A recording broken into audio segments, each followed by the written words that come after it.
So first of all, thank you so much for Thank you. talking to us.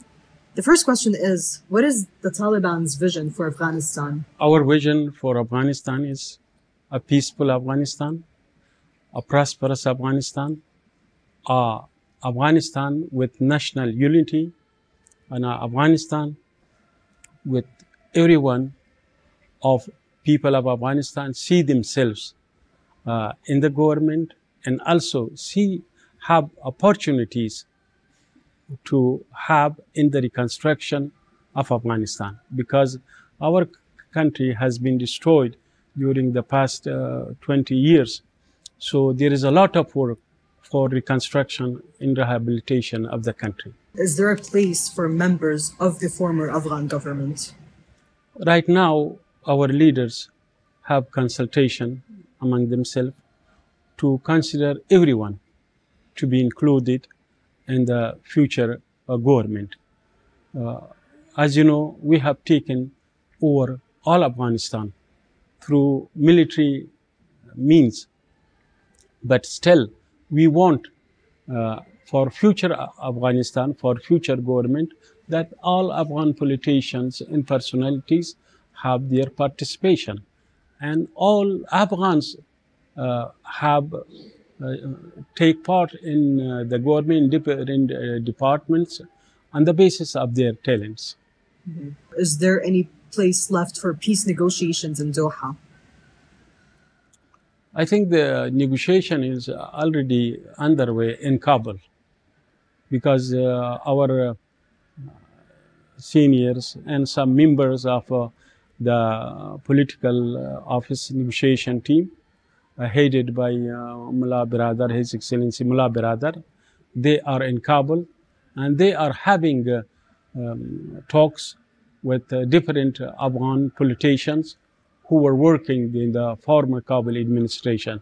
So they are having these talks and consultation with them for the last week or 10 days. So are there going to be no more negotiations in Doha? So we have just shifted, because Mullah Biradar is there, we have shifted to Kabul right now. But at the same time, there are the remaining members of the negotiation team here, and we are having meetings with different countries here. You can say Doha is a kind of center right now, but for future, when the government is formed, then of course many of members will go and they will take a post in the new government, but still there depends on the decision of our leadership about our office here, that maybe there is a need for a center, for a kind of linking place to be here. You've made several promises and guarantees over women's rights and other various aspects. Yes. But it seemed like a new Taliban. So what changed? It is our policy. For example, the women can have access to education, to work. But with hijab, because as an Islamic society, Muslim women, they observe the hijab. Otherwise, they can have access to education. They can receive education from primary to higher education. They can go to university, and also can do their jobs. So we are committed. What he said, it is also my statement, his statement, and any other statement, because it is policy. And we hope this will the situation of women and men of Afghanistan will improve further with the passage of time.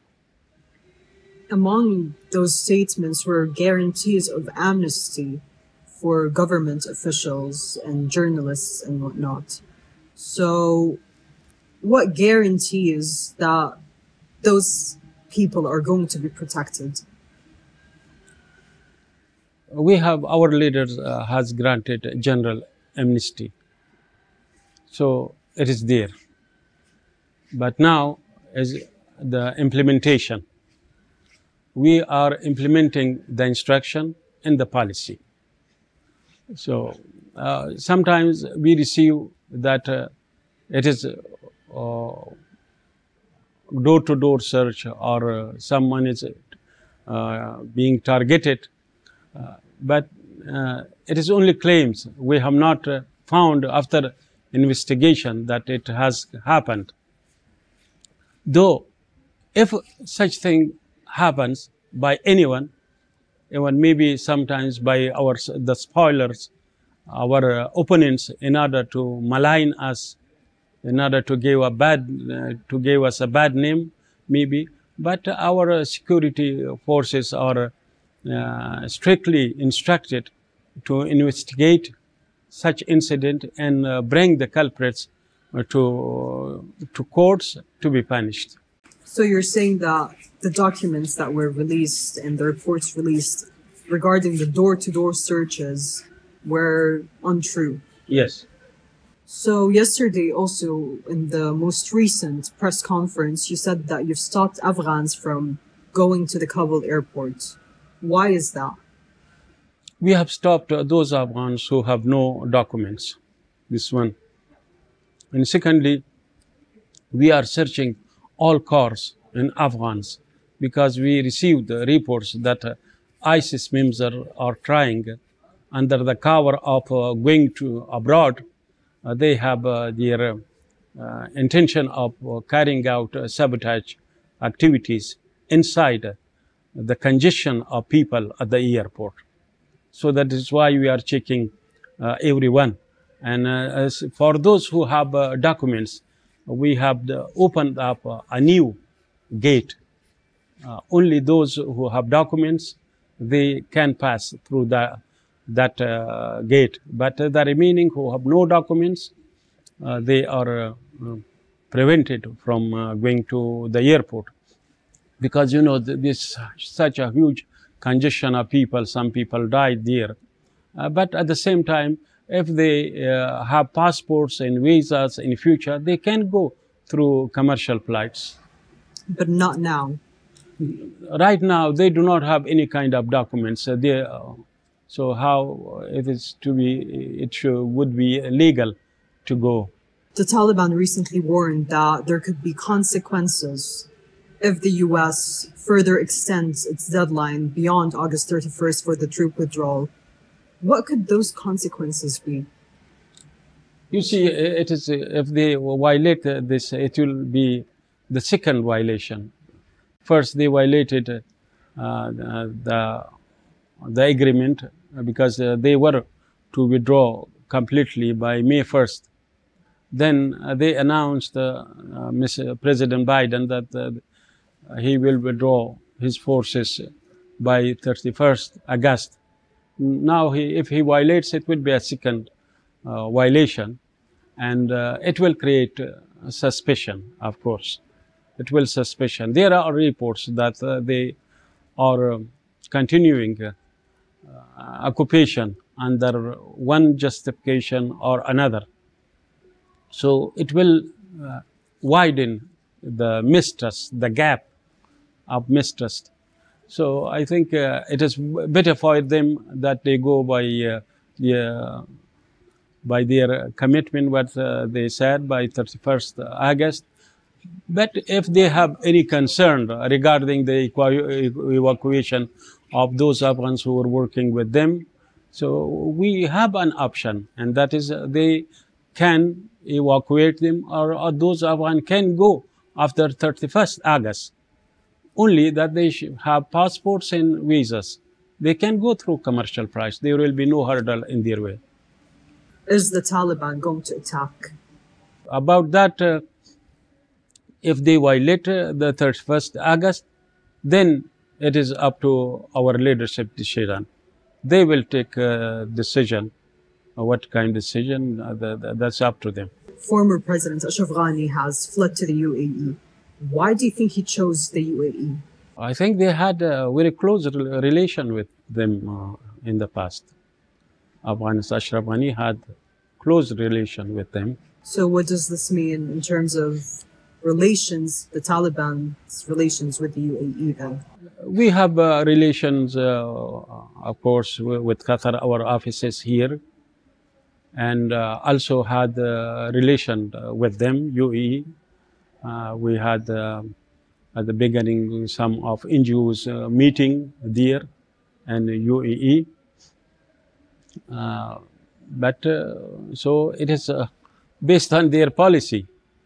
So this reflects their policy that they give him there. It doesn't mean that they had not relation with us, but it's more based on because of their policy. Mm-hmm. Also, after he fled Afghanistan, there were reports that said that he left with tons of cash. Is the Taliban planning on ensuring that this money returns to the Afghan people? Sure, he has taken the money of the people of Afghanistan, so it doesn't belong to him. So the money should be returned. Why should he take the money of the people of Afghanistan when himself at the last moment? So he made a mistake by abandoning the government all of a sudden while we were waiting a peaceful transfer of power, and our forces were waiting at the gate of Kabul city. But he suddenly fled and abandoned everything, and that created a vacuum of insecurity, plundering and shooting in the city. But even despite that, he took money which was the property and the asset of the people of Afghanistan with him. But is the Taliban in talks right now to get that money back? Right now, it is our emergency situation. We are focusing on maintaining security, and we are stabilizing the country to bring about stability and to form a new Afghan inclusive Islamic government. These are our priorities. Then we'll go to our second priority, third priority. It is a long list. There are reports that countries like Germany have halted aid to Afghanistan. What is the Taliban's response to that? Look, the aids are not for us. Those aids are for the people of Afghanistan. And the people of Afghanistan are in dire need of that aid. So I don't know why they have halted, why the people of Afghanistan need that, while there is a humanitarian situation, a crisis in Afghanistan, and the people of Afghanistan are, a great percentage of the people of Afghanistan are living under the poverty line. So I don't know, while they themselves advocating human rights and human values while contradicting the same principle which they are advocating. Speaking of the humanitarian situation, yesterday the executive director of the World Food Programme said that they've been in talks with the Taliban in order to provide humanitarian assistance. Can you tell me more about those talks? We have contacts with UN, UNAMA, for the last many years. And we have talked with them. We are talking with them from time to time. I don't have the details, but we have called on international NGOs, UN, that come forward with urgent assistance for the people of Afghanistan. There is urgent need. So right now, one thing the Taliban is missing is international legitimacy. What is the Taliban doing in order to navigate through this? Or is this even on the Taliban's agenda in any way? See, we fought for our liberation for the last 20 years. It was our people, the strength of our people, that we were able to sustain this fight for 20 years. And to finance that, and to have recruitment from among the people. So this government is the government of the people of Afghanistan. It is not a government imposed on our people as a result of occupation or an invasion. So I think it is for all countries to respect the aspiration and demand of the people of Afghanistan, their aspiration, and recognize this government. Because it is the government of all ethnicities of Afghanistan. All ethnicities, they had participation in this great jihad. So if they believe in their democracy and the mandate of the people, they should respect the mandate of the people of Afghanistan. Now that the Taliban is in power in Afghanistan, Yes. what is the future going to be like in terms of its foreign affairs with other countries? We want to have good relation with all countries, to have cooperation with our neighbors, our regional countries, and other world countries on the basis of mutual respect and mutual interest.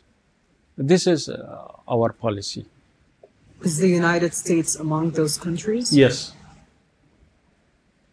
So would you have talks with the Joe Biden administration then? Yes, yes. Yeah, if they want to have relation with us on the basis of mutual respect and mutual interest, yes, we are ready to have talks with them. Well, do you have any final thoughts? We are grateful to Qatar.